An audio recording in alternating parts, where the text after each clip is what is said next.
ಕರ್ನಾಟಕ ವಿಧಾನಸಭಾ ಅಧಿವೇಶನದಲ್ಲಿ ಸರ್ಕಾರ ಮತ್ತು ರಾಜ್ಯಪಾಲರ ನಡುವೆ ಹೈಡ್ರಾಮಾ ನಡೆದಿತ್ತು. ಸದ್ಯ ಅದೇ ವಿಚಾರ ಕುರಿತು ಇಂದು ಸದನದಲ್ಲಿ ವಿಪಕ್ಷ ನಾಯಕ ಆರ್ ಅಶೋಕ್ ಧ್ವನಿ ಎತ್ತಿದ್ದಾರೆ. ರಾಜ್ಯಪಾಲರನ್ನ ಬರಮಾಡಿಕೊಳ್ಳುವಾಗ ಎಲ್ಲರೂ ಅವರ ನೆರವಿಗೆ ಬಂದರು, ಆದ್ರೆ ರಾಜ್ಯಪಾಲರು ಹೋಗುವಾಗ ಯಾರೂ ಕೂಡ ಅವರ ನೆರವಿಗೆ ಬರಲಿಲ್ಲ. ರಾಜ್ಯಪಾಲರನ್ನೇ ಅಡ್ಡ ಹಾಕುವ ಮಟ್ಟಕ್ಕೆ ಹೋಗಿದ್ದಾರೆ ಎಂದು ಸಭಾಪತಿಗಳ ಮುಂದೆ ಆರೋಪ ಮಾಡಿದ್ದಾರೆ. ಇಲ್ಲ ಅಧ್ಯಕ್ಷರೇ, ಒಂದೇ ನಿಮಿಷ ಆರಾಮ್ಸೆ ಈ ಅಧಿವೇಶನ ಏನ್ ಬಿಲ್ಗಳಿಲ್ಲ, ನಿಮ್ಮ ಮೇಲೆ ಒತ್ತಡ ಇಲ್ಲ, ಆರಾಮ್ಸೆ ಮಾಡಿ ಕೂಲಾಗಿ. ಎಲ್ಲದರಲ್ಲೂ ಅರ್ಜೆಂಟ್ ಆಗಿದ್ರಿ, ಇದು ಅರ್ಜೆಂಟ್ ಇಲ್ಲ ಏನೇನು. ಅದರಿಂದ ಅಲ್ಲ ಇಲ್ಲ ಅಲ್ಲ ನಗ್ನಗ್ತಾ ಇವತ್ತು ನಗ್ನಗ್ತಾ ಬಂದಿದ್ದೀರಾ, ನಗ್ನಗ್ತಾರ ಹೋಗ್ಬೇಕು ನೀವು ಇವತ್ತು ಪೂರ್ತಿ. ಅಧ್ಯಕ್ಷರೇ, ಒಂದೇ ಕೆಲವೇ ವಿಚಾರ.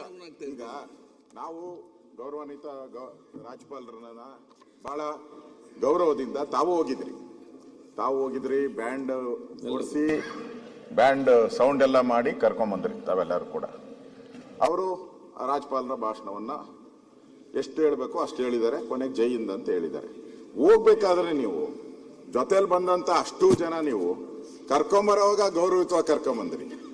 ಹೋಗ್ಬೇಕಾದ್ರೆ ನೀವು ಯಾರು ಅವ್ರ ಬೆಂಬಲಕ್ಕೆ ಬರ್ಲಿಲ್ಲ. ಯಾರು ಹೇಳಿದ್ದು? ನಾನೇ ಹೇಳ್ತಾ ಇದ್ದೀನಲ್ಲ, ವಿಡಿಯೋ ನೋಡಿ, ವಿಡಿಯೋ ನೋಡಿ ಅಧ್ಯಕ್ಷರೇ.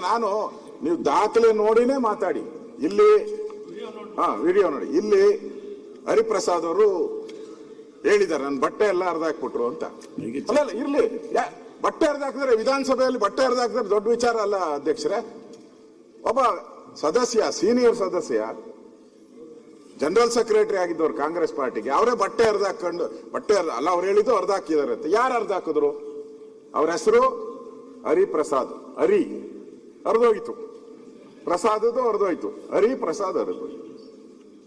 ಅವ್ರ ಬಟ್ಟೆ ಹರಿದೋಯ್ತದೆ. ಅದನ್ನ ರೆಸ್ಪಾನ್ಸಿಬಿಲಿಟಿ ನೀವು ತಗೊಂಡು ಯಾರು ತಗೊಂಡ್ಬೇಕು? ನೀವೀಗ ಅವ್ರ ಅಧಿವೇಶನಕ್ಕೆ ನೀವೇನಾನ ಅಲ್ಲಿ ಹೋಗಿದ್ರೆ, ಮೇಲ್ಮನೆಗೆ ಹೋಗಿ ನೀವು ಕೂತ್ಕೊಂಡಿದ್ರೆ ಅಲ್ಲಿನ ಸಭಾಪತಿ ಆಕ್ಷನ್ ತಗೊಬೇಕಾಯ್ತು. ನೀವು ಒಬ್ಬ ಸದಸ್ಯನ ಬಟ್ಟೆ ಹರಿದು ಹಾಕಿದ್ರೆ, ನೀವು ಏನೂ ಆಗಿಲ್ಲ ಅಂತ ಹೇಳಿದ್ರೆ ಅದು ನಿಮ್ ಪೀಠಕ್ಕೆ ಅಗೌರವ ಆಗ್ತೈತೆ ಅಧ್ಯಕ್ಷರೇ. ಹೌದು, ಬಟ್ಟೆ ಅವರು ಮೀಡಿಯಾದಲ್ಲಿ ಹೋಗಿ ಏನ್ ಮಾತಾಡಿದ್ದಾರೆ ಗೊತ್ತೇನು? ಎಲ್ಲ ನಾನು ಬಟ್ಟೆ ಎಲ್ಲ ಹರಿದಾಕ್ಬಿಟ್ರು ಅಂತ ಹೇಳಿದ್ದಾರೆ, ಬಿಜೆಪಿ ಅವರು ಹರಿದಾಕಿದ್ರು ಅಂತ ಹೇಳಿದ್ದಾರೆ.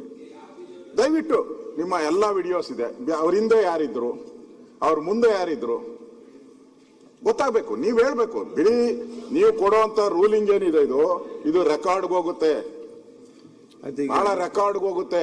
ನೀವು ಹಾಗೆ ಕೊಡಕ್ಕಾಗಲ್ಲ. ನಾಳೆ ಏನಾದ್ರೂ ಪ್ರಾಬ್ಲಮ್ ಆದ್ರೆ ಯಾರೇ ಗವರ್ನರ್ ಬರ್ಬೋದು. ನಾಳೆ ಡೆಮಾಕ್ರಸಿ, ನಾಳೆ ಪಾರ್ಟಿಗಳು ಬದಲಾಗ್ಬೋದು, ಪಾರ್ಟಿಗಳು ಬರ್ಬೋದು, ಎಲ್ಲ ಹೋಗ್ಬೋದು.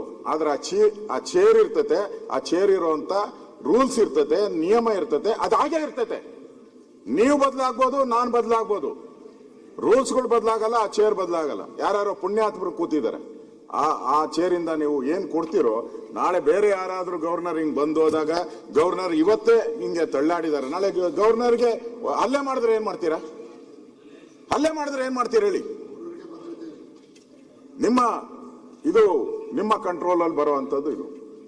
ಇವತ್ತು ಜನಗಣ ಮನ ಆಡ್ಲಿಲ್ಲ ಅಂತ ಎಚ್.ಕೆ. ಪಾಟೀಲ್ ಅವರು ಹೇಳಿದ್ರು. ಅಲ್ಲ ಇರ್ಲಿ, ಅವ್ರು ಹೇಳಿದ್ದಾರೆ. ಬಟನ್ ಏನಾದ್ರು ಗವರ್ನರ್ ಕೈ ಕೊಟ್ಟಿದ್ರ? ಆನ್ ಮಾಡಿ ಜನಗಣ ಆಡ್ರಪ್ಪ ಅಂತ. ಜೈ ಹಿಂದ್ ಅಂದ ತಕ್ಷಣ ಅವರು ಆನ್ ಮಾಡಬೇಕಾಗಿದ್ದು ಅವ್ರ ಕರ್ತವ್ಯ. ಗವರ್ನರ್ದು ಏನ್ ಬರ್ತದೆ ಇದ್ರಲ್ಲಿ ಪಾತ್ರ? ನೀವು ಅವ್ರನ್ನೆಲ್ಲ ಕರ್ಕೊಂಡೋಗಿ ಒಂದ್ ರೀತಿ ಅಬಲೆ ತರ ಮಾಡಾಕ್ಬಿಟ್ರು. ಅವ್ರು ಹೋಗ್ಬೇಕಾದ್ರೆ ನಾವು ನೋಡ್ತಾ ಇದ್ರಲ್ಲ, ಯಾರು ಇರ್ಲಿಲ್ಲ ಅವ್ರ ಜೊತೆ. ಈ ರೀತಿ ಒಂದ್ ರೀತಿ ಅಗೌರವ ಮಾಡಿ ಗವರ್ನರ್ಗೆ ಅವ್ರು ಯಾರ್ಯಾರು ಮಾಡಿ, ನಾನು ಎಚ್.ಕೆ. ಪಾಟೀಲ್ ಅವ್ರಿಗೆ ಹೇಳಿದೆ, ಅವರು ಈ ಸದನ ನೀವೆಂಗೆ ರೆಸ್ಪಾನ್ಸಿಬಿಲಿಟಿ ಇದೀರೋ, ಅವರು ಅಷ್ಟೇ ರೆಸ್ಪಾನ್ಸಿಬಿಲಿಟಿ ಎಚ್.ಕೆ. ಪಾಟೀಲ್ ಅವ್ರದ್ದು. ಸಂಸದೀಯ ಸಚಿವರು, ಅದ್ರ ಜೊತೆಗೆ ಕಿರೀಟ ಇಟ್ಟಂಗೆ ಸಂಸದೀಯ ಅನ್ನೋದೇ ಒಂದು ಪದವಿ, ಕಾನೂನು ಅನ್ನೋದು ಒಂದು ಕಿರೀಟ ಇದ್ದಂಗೆ. ಮಹಾರಾಜರಿಗೆ ಕಿರೀಟ ಇರ್ತದಲ್ಲ, ಹಂಗೆ ಕಿರೀಟ. ನೀವು ಎರಡೂ ಇಟ್ಕೊಂಡು ನೀವು ಗವರ್ನರ್ ಅವರು ಓದ್ಲಿಲ್ಲ ಅಂತ ಹೇಳ್ಬಿಟ್ಟು ನೀವೇ ಗಲಾಟೆ ಮಾಡಿದ್ದೀರಾ. ರೆಕಾರ್ಡ್ ಅಲ್ಲಿ ಇದೆ, ಓಡೋದ್ರು ಅಂತ ಹೇಳ್ತಾ ಇದ್ದಾರೆ ಗವರ್ನರ್ನ. ಒಬ್ಬ ಲಾ ಮಿನಿಸ್ಟರ್ ಹಂಗೆ ಹೇಳಿದ್ರೆ ಯಾರು ಸದನದ ಯಾರೇ ಬೇರೆ ಯಾರಾದ್ರೂ ಮಾತಾಡಿ ಪರವಾಗಿಲ್ಲ ಅಶೋಕ್, ಆದ್ರೆ ಲಾ ಮಿನಿಸ್ಟರ್ ಆದವರು ನೀವು ಓಡೋಗ್ತಾ ಇದ್ದೀರಾ ಅಂತ ಗವರ್ನರ್ಗೆ ಹೇಳಿದ್ರೆ ಅದೆಲ್ಲ ರೆಕಾರ್ಡ್ ಇದೆ, ಆ ವಿಡಿಯೋ ಇದೆ. ಅದರಿಂದ ಇಲ್ಲಿ ಈ ತರ ಸಂಪ್ರದಾಯವನ್ನ ನಿಮ್ಮ ಅಧ್ಯಕ್ಷತೆ ಅಲ್ಲ.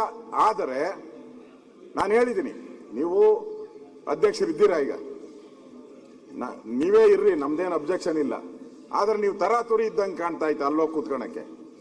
ಹೋಗಿ, ಪರವಾಗಿಲ್ಲ, ನಮ್ದೇನು ಬೇಜಾರಿಲ್ಲ. ನಾವು ನಿಮ್ಮನ್ನ ಹೆಲ್ತ್ ಮಿನಿಸ್ಟರ್ ಆಗಿ ಹಿಂದೆನೂ ನೋಡಿದಿರಿ, ನೀವು ಮಾಡಿರೋ ಕೆಲಸನೂ ನೋಡಿದಿರಿ, ನಮ್ದೇನು ಬೇಜಾರಿಲ್ಲ. ಆದ್ರೆ ಇಲ್ಲಿ ಕೂತಿರೋವರೆಗೂ ನೀವು ಸಭಾಧ್ಯಕ್ಷರೇ, ಆ ಗೌರವ ಇದೆ ಎಲ್ಲರಿಗಿಂತ. ಇಲ್ಲೆಲ್ಲ ಸಿಎಂ ಕೆಳಗಡೆ ಕೂತಿದ್ದಾರೆ, ನಾನು ಕೆಳಗಡೆ ಕೂತಿದ್ದೀನಿ. ನೀವು ಮೇಲೆ ಚೇರ್ ಏನ್ ಹಾಕಿದ್ದಾರೆ ಅಂದ್ರೆ ಮೇಲ್ಪಂಕ್ತಿ ಹಾಕೊಡ್ಲಿ ಅಂತ ಹಾಕಿರೋದು. ಮೇಲ್ಪಂಕ್ತಿ ಹಾಕ್ಲಿ ಅಂತ, ಇಲ್ಲ ಅಂದ್ರೆ ನಿಮ್ಮನ್ನು ಅಲ್ಲಿ ಹಾಕ್ಬೇಕಾಯ್ತು. ಕೆಳಗಡೆನೆ ಹಾಕಿದ್ರೆ ಏನ್ ಸಮಸ್ಯೆನೇ ಇರ್ತಾ ಇರಲ್ಲ. ಮೇಲ್ಪಂಕ್ತಿ ಆಗ್ಲಿ ಅಂತ ನಿಮ್ಮನ್ನ ಅಲ್ಲಿ ಕೂತಿರ್ಸಿದಿರಿ ನಾವು. ನೀವು ಮೇಲ್ಪಂಕ್ತಿ ಹಾಕಬೇಕಾಗಿ ಇರೋಂತ ಸನ್ನಿವೇಶ ಬಂದಿದೆ ಇವತ್ತು. ಗವರ್ನರ್ಗೆ ಆಗಿರ್ತಕ್ಕಂಥ ಅಪಮಾನ ಯಾರ್ಯಾರು ಮಾಡಿದ್ದಾರೆ ಅವ್ರ ಮೇಲೆಲ್ಲ ಅವ್ರನ್ನ ಕ್ರಮ. ಯಾವ ರೀತಿ ನಮ್ಮ ಅಶ್ವಥ್ ನಾರಾಯಣ ಬರ್ಬೇಕಾದ್ರೆ ಪೂರ್ತಿ ನನ್ನ ಮೇಲೆ ಚಾರ್ಜ್, ನನ್ನ ಸಸ್ಪೆಂಡ್ ಮಾಡಿದ್ರು. ನಾನೇನು ತಪ್ಪೇ ಮಾಡಲಿಲ್ಲ, ನಾನು ಸಸ್ಪೆಂಡ್ ಮಾಡಿದ್ರು. ಈಗ ಅಗೌರವ ಮಾಡಿದಾರಲ್ಲ ಅವ್ರಿಗೆ ಯಾವಾಗ ಸಸ್ಪೆಂಡ್ ಮಾಡಿಸ್ತೀರಾ ಅಂತ ಕೇಳ್ತಾ ಇದಾರೆ. ನಮ್ಮೆಲ್ಲ 15 ಜನ ಸಸ್ಪೆಂಡ್. ನೀವು ನಿಮ್ ಕಾನೂನೇ ಅಧಿವೇಶನದವರೆಗೂ ಇರೋದು. ನಾನೆಲ್ಲ ಕಾನೂನುಗಳೆಲ್ಲ ನೋಡಿದ್ದೀನಿ. ನಿಮ್ಗೆ ಇರೋದೇ ಅಧಿವೇಶನದಲ್ಲೇ. ನೀವು 6 ತಿಂಗಳು ಒಂದು ಇತಿಹಾಸ, ನಿಮ್ದೇ ಒಂದು ಇತಿಹಾಸ ನಿರ್ಮಾಣ ಮಾಡ್ಬಿಟ್ಟು ಬಗ್ಗೆ ಚರ್ಚೆ ಮಾಡಿದ್ರೆ ನನ್ನ ಬಗ್ಗೆ ಚರ್ಚೆ ಮಾಡ್ತಿದ್ರು. ನೀವು ಕೊಡ್ಬೇಕಲ್ಲ. ನೀವ್ ಹೆಂಗ್ ನಡ್ಕೊಂಡಿದ್ದೀರಾ ಅನ್ನೋದನ್ನ ಹೇಳಿದೀನಿ. ನೀವು ಹೆಂಗ್ ನಡ್ಕೊಂಡಿದ್ದೀರಾ ಅನ್ನೋದು ಹೇಳಿದೀನಿ. ಆದ್ರೆ ಈ ವಿಚಾರ, ಗವರ್ನರ್ ವಿಚಾರ ಬಹಳ ಸೆನ್ಸಿಟಿವ್ ಇರುವಂತದ್ದು. ಯಾರೇ ಎಡೆತಡೆ ಮಾಡಬಾರ್ದು ಯಾರುನು.